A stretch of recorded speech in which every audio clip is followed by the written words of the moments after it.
बदन में है मेरा वो सुनत हो। हाँ हो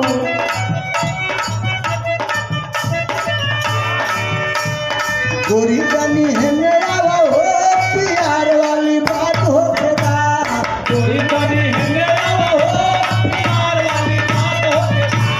गोरी बनी है मेरा वो प्यार वाली बात हो बेटा। सुना सुनावा। हम तो के का कही अरे का कहूँ अगर बात बढ़िया हम लोग ने स्वीकार करे के चाहिए। आज कई दिन से देखा तारी ना पकड़ा लोग खजुआ था बहुत मन करता तेल उल लगावे के। सुना ना एगो बात तो बात ले ले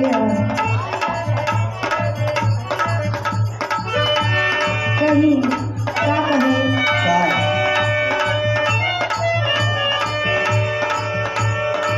हेलो सुना सुनावा।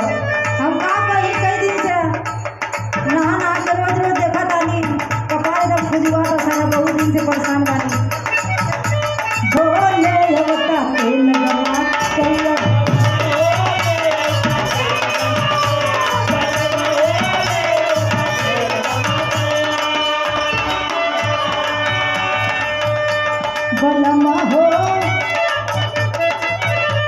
बलमा हो ले होता तेल लगा चल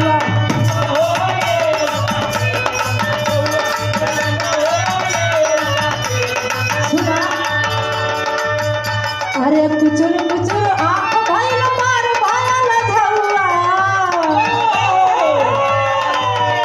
अरे कुचुर कुचुर आँख भइल मार भयल धौआ बलमा हो ले अवता तेल लगा चौआ कालवा हो ले रौता तेल लगा चौआ। कालवा हो ले रौता तेल लगा चौआ।